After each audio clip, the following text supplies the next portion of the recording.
Hello students, welcome back to Crack and Learn. I hope all of you are doing well. So in today's video, we will discuss about the beginning of Indian civilization.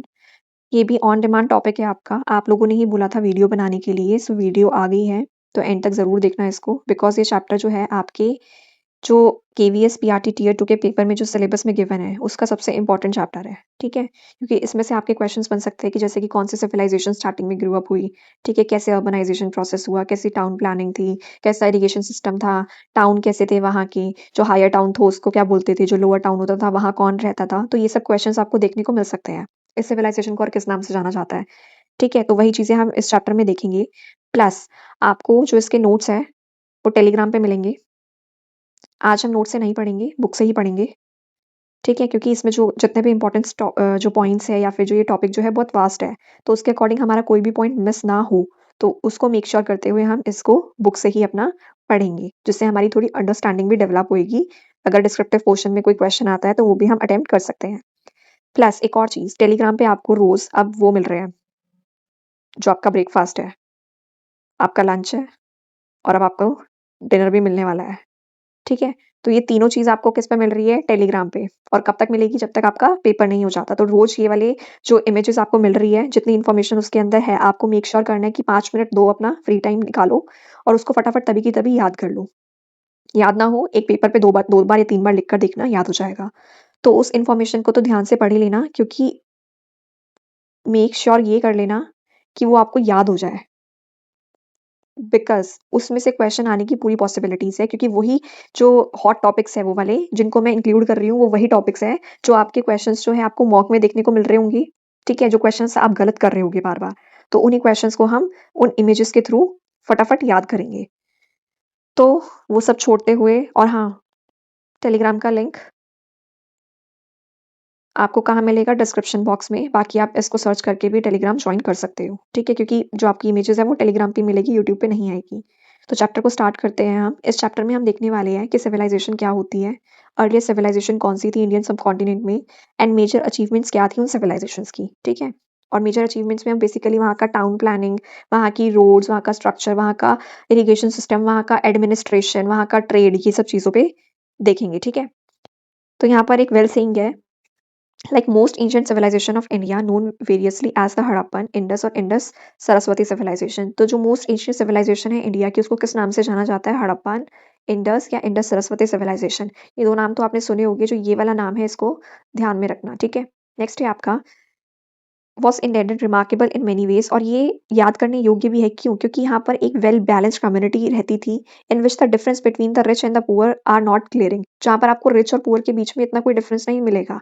In essence the Harappan societal scenario was not that of exploitation but of mutual accommodation. और यहाँ पर जो था ना, लोग एक दूसरे का फायदा नहीं उठाते थे, लोग म्यूचुअली रहते थे, अपने बेनिफिट्स को शेयर करते थे, सब चीज़ों को, जो भी उनका अकोमोडेशन जहाँ पर वो रहते हैं, जहाँ पर जो भी चीज़ वो करते हैं, वो सब क्या था? म्यूचुअली था उन लोगों के बीच। तो वही चीज़ हम इसके अंदर देखने वाले हैं, ठीक है?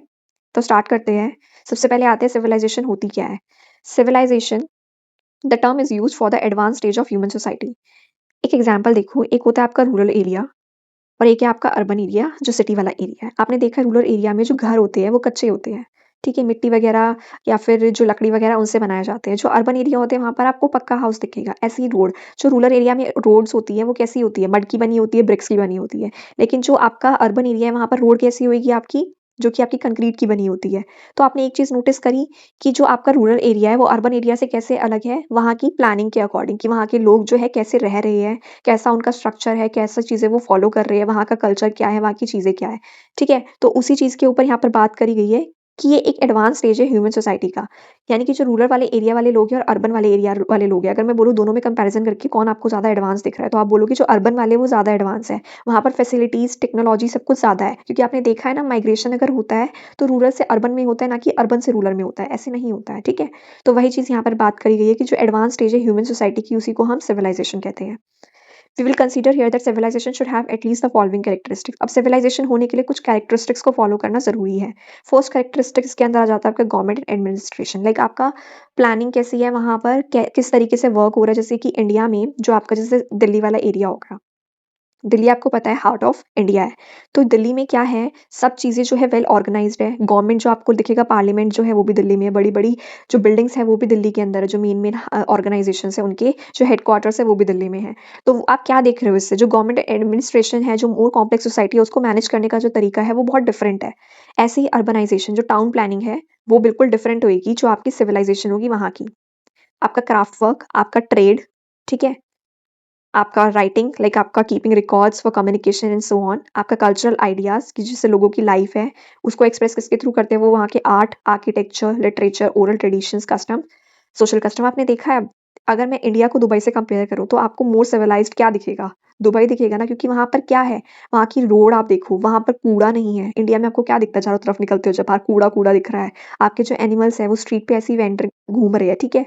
जो आपके जो आपके जैसे ये क्राइम वगैरह है वो इंडिया में बहुत आसानी से हो रहे हैं, दुबई में आपको ये सब चीज़ें नहीं देखने को मिलेगी। तो आप क्या बोल सकते हो एक तरीके से, दुबई जो है वो मोर सिविलाइज्ड है इंडिया के अकॉर्डिंग। तो वही चीज़ है कि वहाँ का कल्चर आइडिया कैसे है, वहाँ का एग्रीकल्चर कैसा है, वो सब चीज़ें क्या डिफाइन करती है, एक सिविलाइजेशन को डिफाइन करती है। तो आपको सिर्फ मेन पॉइंट्स लिखने हैं, सिविलाइजेशन के कैरेक्टरिस्टिक्स क्या क्या हो सकते हैं आपके, government administration, urbanization, craft, trade, writing, cultural ideas and agriculture, ठीक है।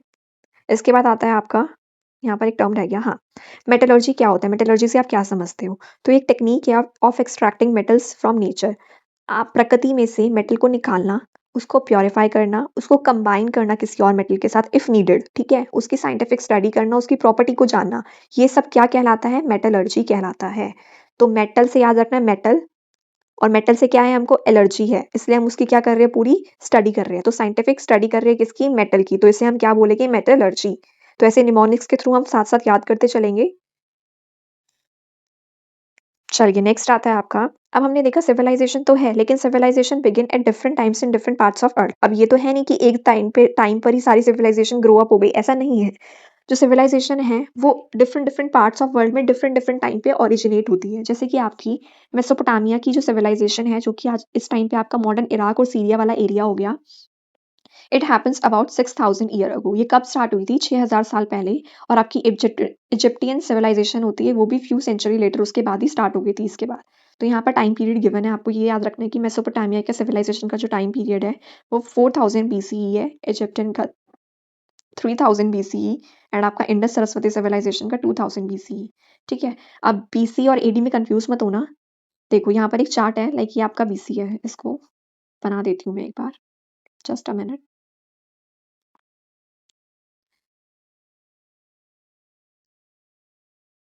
ये आपका बीसी हो गया, ये आपका एडी हो गया, ठीक है। यहाँ पर आपका जीरो हो गया। अब अगर मैं लिखूँ यहाँ पर 4000, फिर यहाँ पर लिखूंगी 3000, फिर 2000, फिर 1000, फिर यहाँ पर लिखूंगी वापस से 1000, फिर 2000, 3000। आप देख रहे हो यहाँ से बीसी से जब हम एडी की तरफ जा रहे हैं तो जो हमारा टाइम है वो घट रहा है, यानी कि जो आप देख रहे हो नंबर्स जो है वो उल्टे चल रहे हैं, जबकि यहाँ से यहाँ जा रहे हैं तो नंबर इंक्रीज हो रहे हैं। तो आपको सिर्फ ये चीज याद रखनी है कि बीसी वाले टाइम से जब एडी में जाएंगे तो नंबर डिक्रीज होते हैं, और जब उसके आगे जाएंगे तो फिर जीरो के बाद से नंबर आपके इंक्रीज होने लग जाते हैं। तो यही चीज यहाँ पर गिवन है। जैसे आप कंफ्यूज ना हो कि आप बोलो कि कौन से वाली पहले, इजिप्ट पहले आई या मेसोपोटामिया पहले आई, तो बच्चे बोल सकते हैं कि 3000 बीसी जो है वो छोटा है, ये वाला बड़ा है, तो पहले ये आई होगी। नो, जब बीसी लिखा होगा तो जिसका टाइम पीरियड ज्यादा होगा वो वाली जो चीज है वो पहले आएगी, ठीक है। और जिसका बाद में लिखा होगा वो चीज बाद में आएगी, जो छोटा वाला होगा, ठीक है। यानी कि फिर इंडस वैली सिविलाइजेशन तो और बाद में आई, यानी कि जो आपकी मेसोपोटामिया वाली आ गई थी उसके भी 2000 साल बाद कौन सी आई, आपकी इंडस वैली सिविलाइजेशन आई है, ठीक है। तो आपको इसका सिर्फ टाइम पीरियड याद रखना है, 2600 से लेकर 1900 बीसी, ठीक है। इसको नोट कर लेना, ये आपसे एमसीक्यू में पूछा जाएगा क्वेश्चन। तो इंडस सरस्वती सिविलाइजेशन का टाइम पीरियड क्या है, 2600 से लेकर 1900 बीसी तक का टाइम पीरियड। नेक्स्ट है आपका फ्रॉम विलेज टू सिटी। अब ये विलेजर्स थे तो ये सिटी की तरफ कैसे गए, तो वही चीज़ यहाँ पर बताई गई है आपकी कि like vast range of Punjab today divided between India and Pakistan and Sindh now in Pakistan. तो जो आपका पंजाब और सिंध वाला एरिया था उसको वाटर किसके थ्रू मिलता था, इंडस रिवर और उसकी ट्रिब्यूटरीज के थ्रू। ट्रिब्यूटरीज क्या होती है, river that flows into a large river, यानी कि रिवर जो है ये आपकी मेन स्ट्रीम है। अब यहाँ से एक रिवर आई, यहाँ पर ज्वाइन हो गई, एक इधर आई, इधर ज्वाइन हो गई, इधर से आई एक, इधर ज्वाइन हो गई, इधर से आई एक, इधर ज्वाइन हो गई। तो जो ये रिवर है, ठीक है, जो कहीं और से आ रही है और एक लार्ज बड़ी मेन स्ट्रीम में ज्वाइन हो जा रही है, तो उसे हम क्या कहेंगे, इस मेन स्ट्रीम की ट्रिब्यूटरी कहेंगे। Yamuna is the tributary of Ganga, ठीक है, गंगा एक मेजर रिवर है और यमुना एक रिवर आती है और इसको यहाँ से ज्वाइन कर लेती है, तो हम बोल सकते हैं यमुना जो है वो गंगा की क्या है, ट्रिब्यूटरी है। अ लिटिल फर्दर ईस्ट, थोड़ा ईस्ट में जाते हैं, a few millenniums ago, millenniums का मतलब है 1000 ईयर्स पहले, ठीक है, अनदर रिवर द सरस्वती। अब एक और रिवर आती है, एक तो हमने देख लिया इंडस रिवर, उसकी ट्रिब्यूटरीज जो है यहाँ पर आके प्लेन को फर्टाइल कर रही है और एग्रीकल्चर के लिए उसको उपयोगी बना रही है, जहाँ पर लोग इसके आसपास आके रह रहे हैं। आपने एक चीज नोटिस करी होगी, लोग जो है नदियों के आसपास रहते थे, क्यों रहते थे, ताकि उनको एग्रीकल्चर के लिए जो है इरिगेशन फैसिलिटीज साथ के साथ मिल जाए, वो लोग आराम से अपना पानी वगैरह जो है वो चीज़ यूज़ कर सके। और जहाँ पर आपकी रिवर होगी ना, वहाँ के आसपास का रीजन जो होता है वो बहुत फर्टाइल होता है, जो कि एग्रीकल्चर के लिए फेवरेबल होता है। वही चीज़ की बात यहाँ पर की गई है। नेक्स्ट है आपका इसमें जो हमने देखा, Saraswati river is use to flow from the foothills of Himalaya through the Haryana Punjab part of Rajasthan and Gujarat. यहाँ पर देखो एक बार, यहाँ से आपके हिमालयाज है, हिमालयस के यहाँ से आपकी सरस्वती रिवर निकल के आ रही है, ठीक है, ये रिवर है सरस्वती। तो ये रिवर कहाँ कहाँ किस किस रीजन से जा रही है वो यहाँ पर बात की गई है, आपको सिर्फ ये नाम याद रखने हैं। यहाँ से भी क्वेश्चंस पूछ सकते हैं। जो सरस्वती रिवर है आपकी वो किन किन रीजन से होके गुजरती है, Haryana, Punjab, part of Rajasthan and Gujarat. तो HPRG, हरियाणा, पंजाब, राजस्थान, गुजरात। नेक्स्ट है आपका, in this whole region from about 3500 BC, 3500 BC, villages grows into town, village जो है वो टाउन में ग्रोन अप हुए, and with increasing trade and other exchange, फिर वो टाउन किस में ग्रो अप हो गए, सिटीज में, यानी कि विलेज से टाउन बने, फिर टाउन से क्या बन गई हमारी, सिटीज बन गई। तो ये कब से कब तक के बीच में हुआ, 3500 से लेकर 2600 BC के अराउंड ये सब चीजें हुई। और जो 2600 BC का टाइम आता है उसके बाद से क्या हुआ, आर्कियोलॉजिस्ट ने इस वाली सिविलाइजेशन को क्या नाम दे दिया, हमारा इंडस और हड़प्पा और इंडस सरस्वती, और जिसको सिंधु सरस्वती सिविलाइजेशन भी कहते हैं। सिंधु सरस्वती क्यों कहते हैं, क्योंकि हमने यहाँ पर देखा जो दो मेजर रिवर्स देखी वो कौन सी थी, एक तो सिंधु नदी थी और दूसरी कौन सी थी, सरस्वती नदी, जिसके आसपास जो हमारी सिविलाइजेशन है वो ग्रोन अप हुई। इंडस वही अपनी सिंधु नदी, उसके नाम पे रखा गया। हड़प्पन क्यों बोलते हैं, अब हड़प्पन बोलने का रीजन ये है, जो फर्स्ट सिटी एक्सकवेट हुई यहाँ पर वो क्या थी, हड़प्पा थी। सो दैट्स वाई इसको हड़प्पन सिविलाइजेशन भी कहते हैं। इंडस सरस्वती वही इसका इंग्लिश में नाम है। नेक्स्ट है आपका, its inhabitants are called Harappan, जो यहाँ पर रहने वाले लोग थे उनको क्या कहा गया, हड़प्पन। अब हड़प्पन क्यों कहा गया, जब फर्स्ट साइट हड़प्पा थी, ठीक है, अभी हमने देखा कि फर्स्ट साइट कौन सी खोज की गई, यहाँ पर लिखा हुआ है हड़प्पा, जो कि 1920 से लेकर 21 के आसपास जो है इसको एक्सकवेट किया गया। तो हड़प्पा में रहने वाले लोगों को क्या बोला गया, हड़प्पन, ठीक है। जैसे इंडिया में लोग रहते हैं उनको क्या कहा जाता है, इंडियन, ठीक है, वैसे इनको क्या कहा गया हमें, मतलब इन लोगों को क्या कहा गया, Harappan. So this development is also called the first urbanization of India. अब इस वाली डेवलपमेंट को, जो विलेज से टाउन बने और टाउन से सिटी बन गए, तो इस वाली डेवलपमेंट को फर्स्ट अर्बनाइजेशन कहा गया, फर्स्ट अर्बनाइजेशन ऑफ इंडिया, पहला शहरीकरण, ठीक है। तो यहाँ पर आप देख सकते हो इन सब चीजों को, कौन कौन सी साइट्स थी, देखो ये आपकी इंडस वैली है, सॉरी इंडस रिवर है, और ये आपकी सरस्वती रिवर है, और इसके आसपास देखो कितने सारे आपको मेन मेन यहीं पर दिखेंगे, जो ये वाला पूरा रीजन है, यहाँ तो नहीं दिख रहे ना आपको, कहाँ दिख रहे, जो ये वाला रीजन है यहीं पर आपको सब जो सिविलाइजेशन है बनती हुई उभरती हुई दिखी है, ठीक है। तो इन सिविलाइजेशन का बस मोटा मोटा नाम याद रख लेना, हड़प्पा, बनावली, कालीबंगन, ठीक है, चनहुद्रो, मोहनजोदारो, और बालाकोट, नागेश्वर, लोथल, धोलावीरा। तो ये मेन मेन सिविलाइजेशन है आपकी। चलिए इसके बाद आ जाता है आपका, यहाँ पर एक छोटा सा यहाँ पर एक एक्टिविटी गिवन थी, उसके अकॉर्डिंग ये मैंने अभी थोड़ी देर पहले मार्क करी थी, मैंने देखा नहीं कि रिकॉर्डिंग ऑन नहीं हुई और मैं पढ़ा रही थी। सो धोलावीरा आपका गुजरात में है, हड़प्पा पंजाब वाले रीजन में, कालीबंगन राजस्थान, मोहनजोदाड़ो सिंधवाला, राखीगढ़ी इज इन हरियाणा, और बनावली भी यहीं पर है, ठीक है, इसको भी नोट कर लेना, वो भी हरियाणा में ही है। अब सरस्वती रिवर के बारे में थोड़ा सा यहाँ पर बताया गया है। The map shows the Indus and its 5 major tributaries like important cities grown along those rivers, just Mohenjodaro, Harappa, ठीक है। कौन कौन सी सिटीज हमने देखी अभी जो ग्रोन अप हुई थी, बहुत सारी थी, उसमें से दो मेजर कौन सी आपकी, मोहनजोदारो और Harappa. But there are also many cities along the Saraswati river, Saraswati river के अलॉन्ग भी बहुत सारी सिटीज है जो हमने यहाँ पर देखी, देख रहे हो सरस्वती के चारों तरफ, यहाँ पर हो गई, यहाँ पर हो गई, ये वाली एरिया हो गया, ठीक है। तो उसी की बात की गई है यहाँ पर, जो कि सरस्वती रिवर जो है इस टाइम किस नाम से जानी जाती है, घग्गर रिवर इन इंडिया, और Hakra river in Punjab, hence the name Ghaghra Hakra river जो है आपकी, वो एक सीजनल रिवर है जो कि फ्लो करती है ड्यूरिंग द रेनी सीजन। तो आपको सिर्फ ये चीज याद रखनी है कि सरस्वती रिवर को और किस नाम से जाना जाता है? तो इंडिया में इसको किस नाम से जाना जाता है? घग्गर रिवर।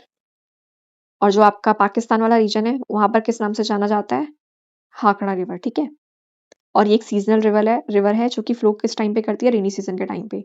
अब यहाँ पर एक चीज मेंशन है, जो आपकी सरस्वती रिवर है वो कहाँ मेंशन है? सबसे पहले आपका ऋग्वेद जो हमने पढ़े थे, which is are oldest Veda, an ancient collection of prayers which we will read about in chapter 7 जो हमने पढ़ा था. Like Saraswati is worshipped both as a goddess and as a river flowing from the mountain to the sea. Saraswati river को पूजनीय river, sacred river माना जाता है, ठीक है। गॉडेस के रूप में पूजा की जाती है। और जो ये रिवर है वो कहाँ से फ्लो करती है? From the mountain to the sea, mountain से लेकर सी वाले एरिया में, जो हमने यहाँ पर देखा हिमालय से ओरिजिनेट हुई और यहाँ पर आके सी में गिरती है। लेकिन ये सी में नहीं गिरती है, यही इसकी बहुत बड़ी एक तरीके से बोल सकते हैं कि जो बाकी रिवर से डिफरेंट है वो कैसे है। लाइक इन लेटर टेक्स्ट हमको बाद में पता चला the river as drying up and eventually disappear. हमने देखा कि ये वाली रिवर जो है वो सूख गई है और डिसअपियर हो गई है। टाउन प्लानिंग इज, अब हम देखेंगे इसके अंदर टाउन प्लानिंग की। जहाँ हड़प्पा वाला एरिया था, हड़प्पन सिविलाइजेशन था, उसकी टाउन प्लानिंग कैसी थी? तो Harappa and Mohenjodaro now in Pakistan were the first two cities of the civilization to be discovered. तो पहली दो सिटीज कौन सी थी आपकी? हड़प्पा और Mohenjodaro. Their identification goes back to 1924, a century ago. Several cities found in the Indus plain which is why the civilization were initially called the Indus valley civilization. तो Indus river के आसपास जितनी भी सिविलाइजेशन मिली, तभी से उनका नाम क्या पड़ गया? Indus valley civilization. Later on other major cities such as Dholavira, Dholavira कहाँ है आपकी? गुजरात में। आपको सिर्फ ये नाम याद रखने, Dholavira is in Gujarat, Rakhigarhi is in Haryana, Ganweriwala is in Cholistan, desert of Pakistan. Hundreds of smaller sites such as, जैसे कि आपकी कौन कौन सी हो सकती है? लोथल इन गुजरात। तो सिर्फ इसका नोट डाउन कर लेना आप यहाँ पर ऐसे कि आपको एक टेबल बना लेनी है। वैसे तो नोट्स में मिलेगा ही आपको, नोट्स जो है बोला है ना मैंने कि रात तक या फिर नेक्स्ट डे यानी कि कल तक मिल जाएंगे आपको।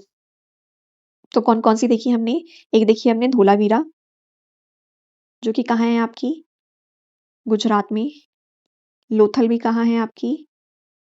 गुजरात में है। आपकी राखीगढ़ी हरियाणा, सॉरी, हाँ हरियाणा। इट्स कालीबंगन राजस्थान। आपकी और भी जो भी है वो देख लेना और इनको नोट डाउन कर लेना एक जगह पे। नेक्स्ट है आपका इसके अंदर, Saraswati basin includes not only two major cities like Rakhigarhi and Ganweriwala but also several smaller one. तो राखीगढ़ी और घनवेरी वाला के को छोड़कर और भी बहुत सारी सिटी जो मेजर सिटीज है वो यहाँ पर ग्रोन अप या फिर फ्लरिश हुई थी, जैसे कि फरमाना इन हरियाणा, कालीबंगन इन राजस्थान, ठीक है। एंड फ्यू टाउन्स, कुछ टाउन्स है जैसे भिराना, बनावली, बोथ आर इन हरियाणा। तो आपसे पूछ सकते हैं कि भिराना और बनावली जो टाउन्स है वो कहाँ पर लोकेटेड है? तो आप बताओगे हरियाणा। आपसे पूछेंगे फरमाना कहाँ पर है? हरियाणा। आपसे पूछेंगे, अब यहाँ पर नाना आ गया ना, हरियाणा और फरमाना, भिराना ना, ठीक है, बनावली और ये सब जो है कहाँ है आपकी? हरियाणा में। ये तीन तो मतलब याद हो जाएगी आपको, एक फरमाना, एक भिराना, ठीक है, और एक आपकी राखीगढ़ी भी हरियाणा में है, ये भी याद रखना। नेक्स्ट है आपका the largest Harappan sites cities were built according to precise plan. जो यहाँ पर बहुत ज्यादा जो बड़ी बड़ी सिटीज थी उनको एक प्लानिंग के थ्रू बनाया गया, जैसे कि दे हैव वाइड स्ट्रीट, चौड़ी चौड़ी रोड थी वहां पर, which were often oriented to the cardinal directions. Most cities seems to have been surrounded by fortification. Fortification का मतलब यहाँ पर है कि किलाबंदी। एक तरीके से जो आपका हायर टाउन था उसको चारों तरफ से जो है दीवार, बड़ी बड़ी दीवार खड़ी करके उसका फोर्टिफिकेशन किया हुआ था। हैड टू डिस्टिंक्ट पार्ट, उनके दो पार्ट्स थे, एक था अपर टाउन और एक था लोअर टाउन। अपर टाउन जो था where the local elites people lived, और लोअर टाउन में कॉमन पीपल, जो आपके एलिट पीपल्स थे। इसको एक नाम और आप याद रखोगे, एक्रोपोलिस। इसको एक्रोपोलिस के नाम से भी जाना जाता है, जो आपका अपर टाउन है, और इसको सिटेडल भी बोलते हैं। तो ये दो नाम आप याद रखेंगे अपर टाउन के लिए, जो कि आपके क्या है? अपर टाउन को किस नाम से जाना जाता था? एक्रोपोलिस। और दूसरा है आपका सिटाडल, ठीक है।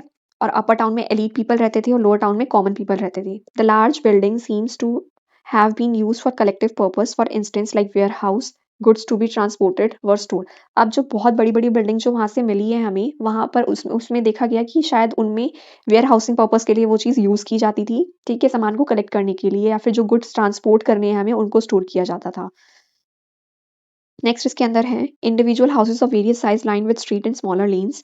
The quality of construction was the same for small and big houses. ये भी देखा गया, ऐसा नहीं था कि बड़े टाउन में अच्छा वाला मटेरियल यूज़ करके वहाँ के घर और चीज़ें बनाई जा रही है और लोअर टाउन में घटिया मटेरियल यूज़ किया जा रहा है, जो कि आप देखते हो आजकल के जो हमारा पॉलिटिकल सिस्टम हो गया है और जैसे इंडिया में जो चीज़ें चल रही है कि कैसी चीज़ें देखने को मिल रही है आजकल, तो वहाँ उस टाइम पे ये सब नहीं होता था। जैसा बड़े टाउन जो हायर टाउन था वहाँ पर जिस तरीके का मटेरियल यूज़ किया जाता था वही छोटे टाउन्स को बनाने के लिए यूज़ किया जाता था। नेक्स्ट है इसके अंदर जो बिल्डिंग्स थी वो जनरली किसकी बनी होती थी? ब्रिक्स की बनी होती थी। The purpose of some of the structure remains a matter of debate like in the great bath. अब जो ग्रेट बाथ था वो क्यों बनाया गया? लाइक मोहनजोदाड़ो में, वही उसी से क्वेश्चन पूछे जाते हैं कि लाइक ये पूछा जाएगा इसमें तो बस आपसे कि इसकी डायमेंशंस क्या थी, ठीक है? इससे ज़्यादा नहीं आएगा और ये कहाँ पर फाउंड हुआ? तो ग्रेट बाथ कहाँ फाउंड हुआ आपका?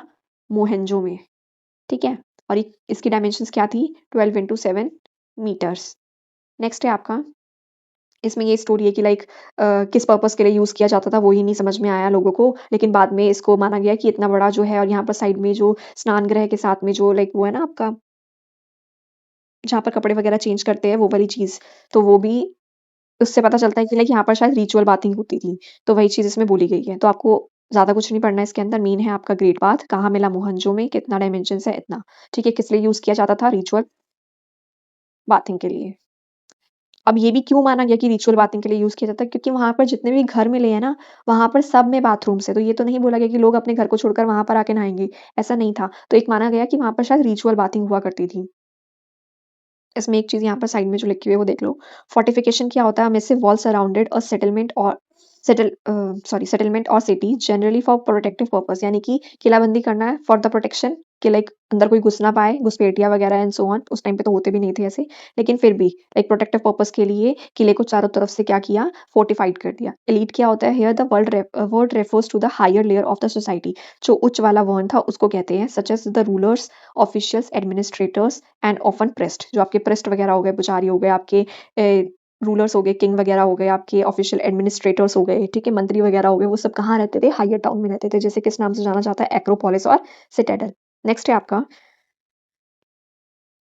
देखो जो मोस्टली साइट्स है ना वहाँ पर ना 2 टाउन्स देखने को मिले, लेकिन जो आपकी धोलावीरा वाली साइट थी, जो कि कहाँ थी आपकी?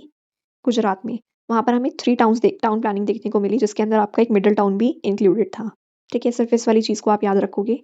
अगर आपसे पूछे एक इसके अंदर क्वेश्चन आता है जो जेंट रिज़र्वायर था, वो कहाँ देखने को मिला आपका? धोलावीरा में। ठीक है? रिज़र्वायर का कोई भी क्वेश्चन हो, पानी से रिलेटेड क्वेश्चन हो, वो धोलावीरा पे जाएगा। इसमें एक क्वेश्चन आता है आपका लोथल से रिलेटेड।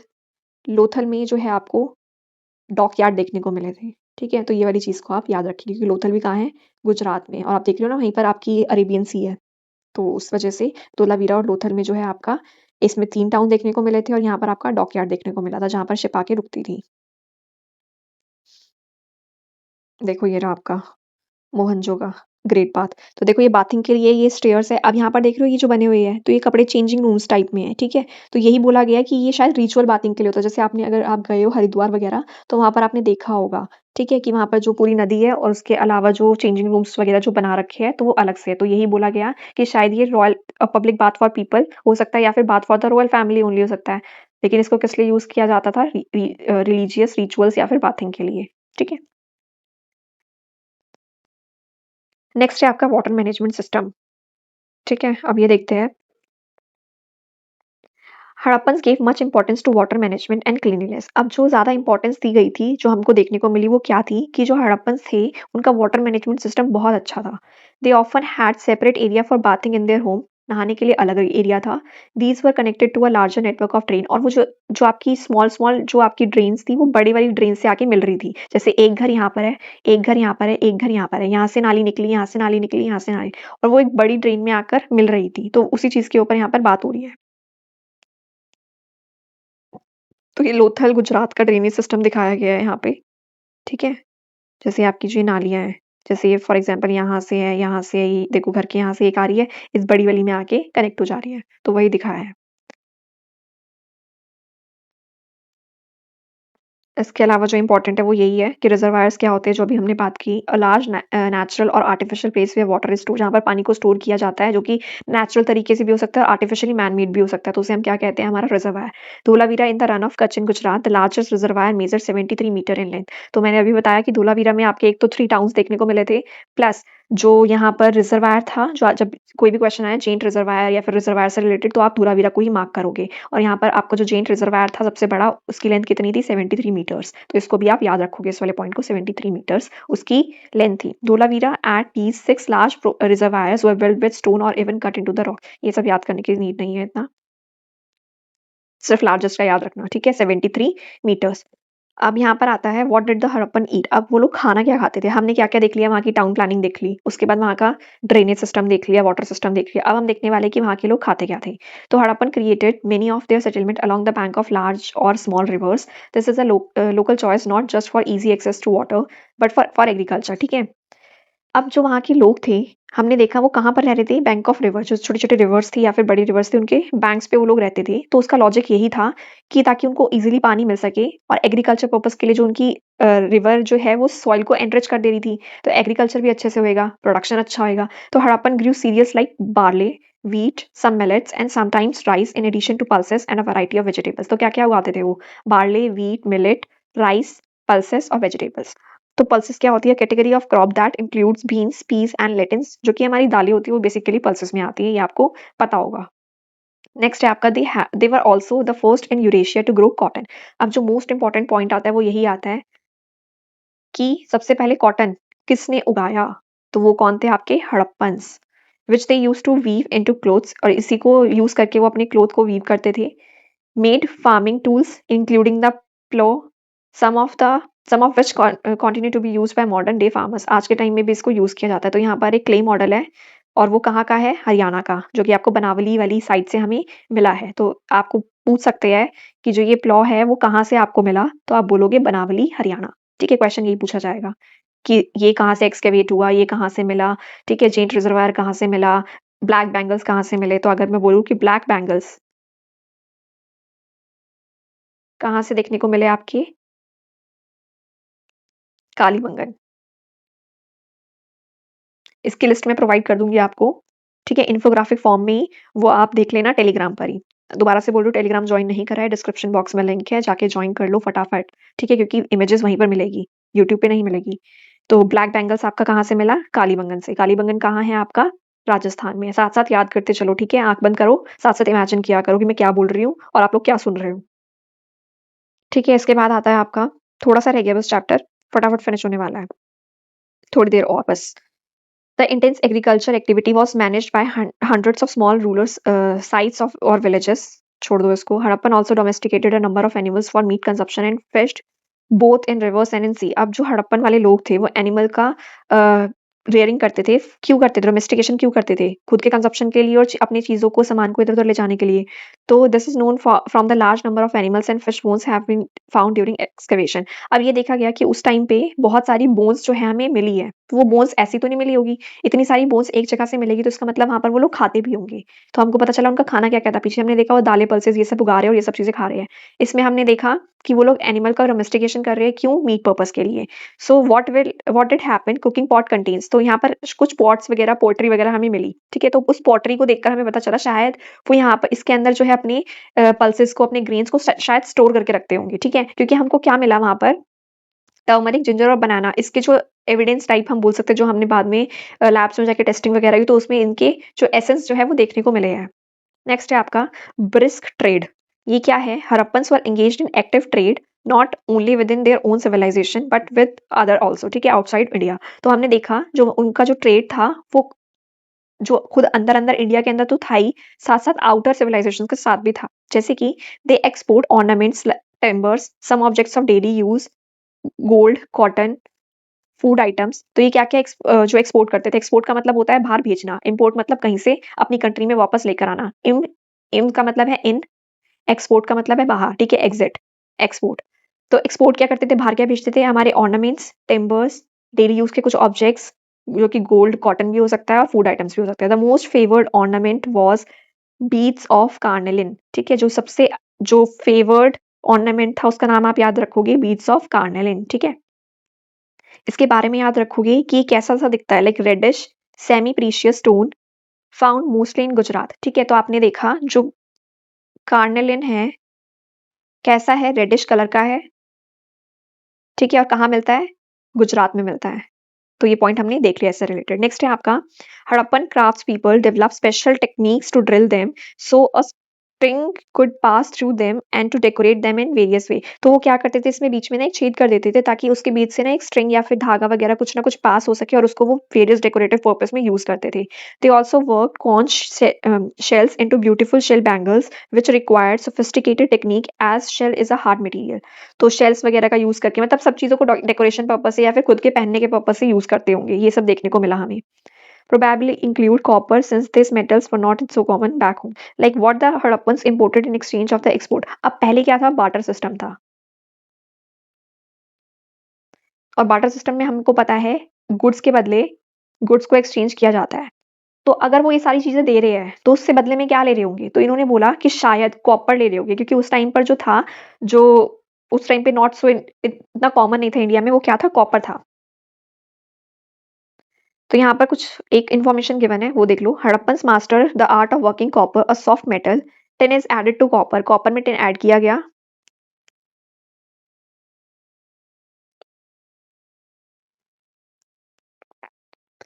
ठीक है, तो आपको आपसे पूछा जाएगा टिन प्लस कॉपर क्या बनेगा उससे, ब्रॉन्ज। क्योंकि हमने देखा कॉपर जो है वो थोड़ा सॉफ्ट है, टिन हार्ड है, जब हमने इन दोनों को मिक्स कर दिया तो हमें क्या मिल गया, ब्रॉन्ज मिल गया। Resulting metal is in bronze, like harder than copper, copper से हार्ड है। The Harappans use bronze to make tools. अब ब्रॉन्ज का यूज उन्होंने क्या किस चीज में करा, टूल्स बनाने में किया, पॉट्स बनाने में किया, पैन्स बनाने में करा। And as well we will see later some figures, जैसे कि आप यहाँ पर देख सकते हो Harappan beads of carnelian beads excavated at Susa present day Iran, Iran से एक्सकवेट किया गया, देखो ये, ठीक है, कार्नेलिन की बीट्स।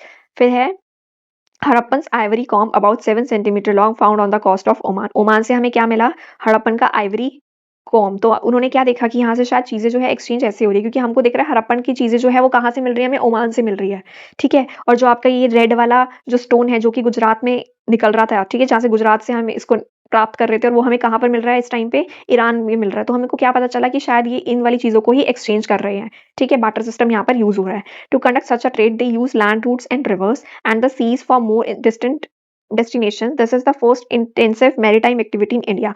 अब देखा गया कि जब ट्रेड हो रहा है, ट्रेड किसी रूट के थ्रू ही होएगा ना, और रूट क्या है, रिवर के थ्रू होएगा। तो रिवर के थ्रू जब जा रहा है, इधर उधर जा रही है चीजें, तो वो शिप वगैरह में जाएगी या फिर किसी ऐसी चीज में जाएगी जो आराम से उन चीजों को कैरी करके ले जा सके। तो यहाँ पर क्या देखा गया कि first intensive maritime activity of India, like few Harappan settlements are located in the coastal regions, जो कि गुजरात और सिंध वाला एरिया था, उसमें से एक था आपका Lothal. A small settlement in Gujarat has surprisingly huge basin measuring 217 metres in length and 36 metres in width, इतना बड़ा था, ठीक है, जो इसका बेसिन था, जो ये फैला हुआ था। The length is just a little more than that of the 2 football ground, ठीक है, 2 फुटबॉल ग्राउंड से थोड़ी सी ज्यादा और लेंथ में ये पूरा फैला हुआ था। This basin must have been a dock yard, और उस बेसिन को क्या कंसीडर किया गया, शायद ये डॉक यार्ड है। That is a structure use to receive and send boats, जो कि किसके लिए यूज किया जाता था, बोट्स के रुकने और उनको बेचने के लिए। तो हमने देखा जो मैरीटाइम एक्टिविटी देखी गई इंडिया में, वो कहाँ पर देखी गई, आपके लोथल वाले एरिया में देखी गई, ठीक है, जो कि ट्रेड के लिए यूज किया जाता था। सच elaborate trade requires traders to be able to identify their goods and also each other. These seems to have been the chief purpose of thousands of small seals which has been excavated from many settlement। अब देखा गया कि हमें बहुत सारी seals भी, मोहरें भी वहां पर देखने को मिली है, ठीक है, कहाँ देखने को मिली है, कुछ बाहर वाले एरियाज में और कुछ यहीं पर अपने अंदर वाले एरियाज में। तो वही चीज यहाँ पर देखो, ये रहा आपका huge dockyard at Lothal, Lothal का डॉकयार्ड।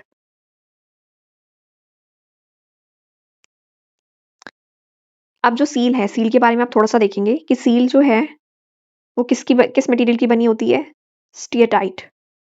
ये क्या होता है, a soft stone that would be harden through heating. एक सॉफ्ट स्टोन होता है जिसको हीटिंग के थ्रू टाइट किया जाता है, हार्ड किया जाता है। तो आपसे नॉर्मली क्वेश्चन पूछा जाएगा seal is made up of, तो आप आंसर लगाएंगे स्टीयरटाइट, ठीक है। और ये वाला क्वेश्चन आपका रेलवे एग्जाम्स में भी पूछा जा चुका है, आपका एसएससी एग्जाम्स में भी पूछा जा चुका है। तो और ये आपकी एनसीईआरटी में मेंशन है और चैप्टर भी मेंशन है, तो इस वाली चीज को याद रखना। नेक्स्ट है आपका They measure only a few centimeters and generally depict animal figures with above them and few signs that are part of the writing system. अब जो आपकी सील्स होती थी उस पे कुछ ना कुछ एनक्रेव हुआ करता था, ठीक है? जैसे कि आपको यहाँ पर देख सकते हो एक यूनिकॉर्न, ठीक है? ये एक सील है, यूनिकॉर्न यहाँ पर है, इस वाली सील पे बुल देखने को मिलेगा, इस वाली सील पे आपको टाइगर देखने को मिल रहा है। तो यहाँ पर जो इसकी राइटिंग है ना वो लेफ्ट टू राइट है, ये चीज़ भी याद रखना। Left to right Harappan seals showing a unicorn, यानी कि यहाँ से जो आपकी हड़प्पन सील है वो देखने को मिल रही है, यहाँ वाली यूनिकॉर्न की है, ये वाली बुल की है और ये वाली टाइगर की है, ठीक है?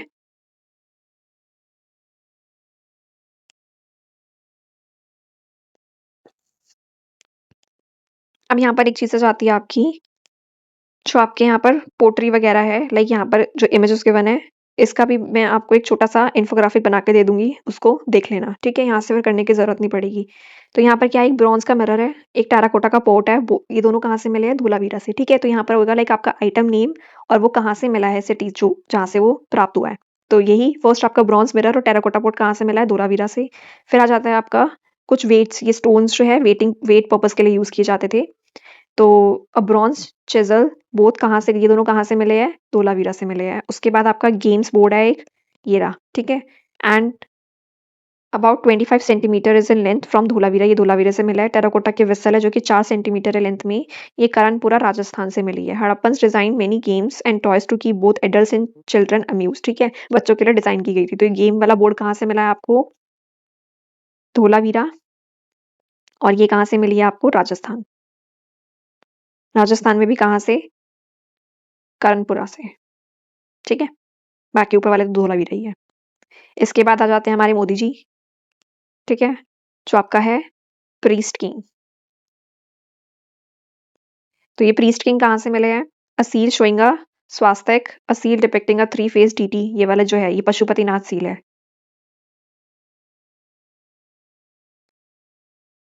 ठीक है? क्योंकि यहाँ पर आप देख रहे हो ये एक योगिक पोस्चर में एक इंसान बैठा हुआ है और यहाँ पर आपको 4 एनिमल्स देखने को मिलते हैं, ठीक है? वही चीज़ यहाँ पर बोली गई है। और इनके 3 फेस है, एक फेस ये रहा, एक फेस ये रहा और एक फेस ये रहा, तो 3 फेस है। Seated on a raised platform surrounded by a powerful animals. ये देखो स्वास्तिक आपका, ठीक है? उसके बाद ये रही आपकी डांसिंग गर्ल,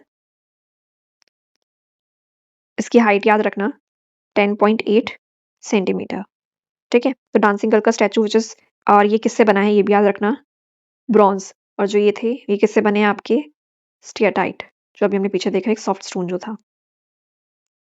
नेक्स्ट है आपका a bronze figure from Mohenjo, जो कि 10.8 सेंटीमीटर हाई थी, terracotta figure ring steatite in a namaste posture और design on a pot which seems to tell the story of the thirsty crow. आप देख रहे हो ये एक आपके पॉट पे बना हुआ है, तो ये क्या डिपिक्ट कर रहा है? Story of a thirsty crow जो आपने पढ़ी हुई है, ठीक है? Who find a clever way to drink water the bottom of the pot from the Lothal. तो ये कहाँ से मिला आपको? लोथल से। और ये कहाँ से मिली आपको? मोहनजो से, ठीक है? मेन-मेन याद रखनी है, ज़्यादा याद करने की ज़रूरत नहीं है, बाकी इसकी लिस्ट जो है आपको टेलीग्राम पे मिल जाएगी। नेक्स्ट है आपका डांसिंग गर्ल फिगर, इसके बारे में थोड़ा-सा बात की गई है। ऑब्जर्व किया गया उसके अंदर कि bangles covering the entire arm, practice still visible in parts of Gujarat and Rajasthan, ठीक है? जो आप देख रहे हो यहाँ पर इन्होंने ये बैंगल्स पहनी हुई है, ठीक है? पूरे में। तो आप देखते हो ना राजस्थान के कल्चर में अभी भी ये वाली चीज़ है, तो वही चीज़ की बात की गई है। The end of a new beginning, ठीक है? अंत या फिर न्यू बिगिनिंग क्या चीज़ है? उसके ऊपर देखेंगे। Around 1900 BCE this Sindhu Saraswati civilisation depicts all its achievement begin to fall apart, ठीक है? अब क्या होने लगा, इसका डाउनफॉल होने लग गया। The cities were abandoned one by one, धीरे-धीरे जो सिटीज़ थी वो खाली होने लगी। If any habitants remains they adopt a rural lifestyle in the change environment. It appears that the earlier government and administration no longer is, जो पुराना administration और गवर्नमेंट जो चलती आ रही थी अभी, वो सब कुछ धीरे-धीरे क्या हो रही है? डिसअपीयर होती जा रही है। जो हड़प्पन स्कैटर्ड हो गए over hundreds if not thousand और स्मॉल रूरल सेटलमेंट, छोटे-छोटे रूरल सेटलमेंट स्टार्ट हो गए थे इसके बाद। तो ऐसा क्यों हुआ? इस डिक्लाइन का कारण क्या था? तो ये माना गया कि इन्वेजन ऑफ मेनी, यानी कि बहुत सारे अलग-अलग जो इन्वेजन्स हुए शायद उस वजह से जो सिटीज़ है वो डिस्ट्रॉय हो गई। देखा था ना हमने, जैसे आपका अटैक जो होते हैं जैसे हमने देखे हैं, तो उसके थ्रू भी क्या होता है? वहाँ का एरिया गायब हो जाता है या फिर धीरे-धीरे डिक्लाइन होने लग जाता है, तो उन्हीं इन्वेजन्स की वजह से शायद खत्म हो गई होगी, ये माना गया। There is no trace of warfare और इन्वेजन, लेकिन वॉरफेयर और इन्वेजन के कोई ट्रेसेस नहीं मिले। फिर देखा गया कि Harappans do not seems to have kept any army और वेपन ऑफ वॉर। वहाँ पर ना कोई आर्मी दिखी, ना कोई वॉर के लिए जैसे वेपन्स वगैरह दिखे कि हम माने कि किसी ने लड़ाई-वड़ाई, युद्ध-वुद्ध हुआ हो। So as far as the evidence goes, it seems to have been a relatively peaceful civilisation. जितने भी एविडेंस देखे उससे हमें पता चला कि ये तो बहुत शांतिपूर्ण तरीके से रहते थे लोग। So 2 factors are currently agreed upon, 2 factors देखे गए। First is the climate change. ठीक है, आपसे पूछा जा सकता है कि इंडस वैली सिविलाइजेशन का जो डाउनफॉल था उसके रीज़न क्या थे? तो आप यहाँ पर ये वाला पैराग्राफ लिखेंगे, ठीक है? लाइक 2 फैक्टर्स कौन से थे जिसके ऊपर एग्री हुए? फर्स्ट था आपका climate change which affect much of the world from 2200 BC onwards, like causing reduced rainfall and a dryer phase. तो ये देखा गया कि क्लाइमेटिक चेंज हुआ है कि वहां पर जो है क्या हुआ है, सूखा पड़ गया है, बारिश नहीं आई है, सूखा पड़ गया है, इसलिए लोग माइग्रेट कर रहे हैं। This would have been made agriculture more difficult, जिसकी वजह से एग्रीकल्चर डिफिकल्ट हो गया है एंड फूड सप्लाई जो है वो सिटीज तक नहीं हो पा रही है। दूसरा देखा गया, the Saraswati river dried up in its central basin, suddenly cities there such as Kalibangan और बनावली वॉज अबेंडन। ये देखा गया कि शायद जो सरस्वती रिवर है वो ड्राई अप हो गई, सूख गई है, इस वजह से जो सेंट्रल बेसिन वाला जो रीजन था, वहाँ के जो लोग थे, वहाँ पर जो सिविलाइजेशन थी वो वहाँ से चली गई है। These could have been another factor, ये दूसरा फैक्टर हो सकता है, but these two remind us of how much we depend on climate and the environment of our well-being। तो यही चीज़ दिखाती है कि खुद की ग्रोथ के लिए हम लोग अपने एनवायरनमेंट पे कितना ज़्यादा डिपेंड है। अगर एनवायरनमेंट में थोड़ा सा भी चेंज आता है तो ह्यूमन लाइफ पे उस पर कितना गहरा इम्पैक्ट पड़ सकता है। देख रहे हो ना कि क्लाइमेट में थोड़ा सा चेंज आया और पूरी सिविलाइजेशन ही खत्म हो गई। All those the cities disappear, much of the Harappans culture and technology survive and was passed on to the next phase of the Indian civilisation. तो यानी कि सिटीज तो डिसअपीयर हो गई लेकिन उनके कल्चर टेक्नोलॉजी वो सर्वाइव हुए एंड पास आउट हुए next phase of Indian civilisation भी। ठीक है, जो कि फ्यूचर चैप्टर्स में देखेंगे, जो कि हमारे सिलेबस में नहीं है, तो हमें सिर्फ इतना ही देखना है। तो ये वाला रीजन याद रखना कि ये क्या था। बाकी टाउन प्लानिंग और ये सब चीजों से आप क्वेश्चन कर लेंगे। बस चैप्टर फिनिश हो जाता है। अब यहाँ पर क्लाइमेट की बात करी गई है तो नेक्स्ट चैप्टर आपका वेदर क्लाइमेट होगा। ठीक है, बोरिंग ना हो इस वजह से हम एक हिस्ट्री, एक ज्योग्राफी और ऐसे कर रहे हैं। ठीक है, एक मैथ्स ऐसे इस तरीके से। तो वीडियो देखने के बाद अच्छी लगे तो लाइक करना, शेयर करना, चैनल को सब्सक्राइब कर लो और टेलीग्राम को ज्वाइन कर लेना। दोबारा से चैनल का नाम बता रही हूँ, क्रैक एंड लर्न। इसको सर्च कर लेना या फिर डिस्क्रिप्शन बॉक्स में इसका लिंक मिल जाएगा आपको। ठीक है, अब नेक्स्ट चैप्टर आपका वेदर क्लाइमेट होगा तो रेडी रहना है इसके लिए। इसका लेक्चर आपको इवनिंग में मिलेगा। ठीक है, इवनिंग में 9 o'clock पे मिलेगा। चलिए फिर मिलते हैं नेक्स्ट वीडियो के साथ। Thank you.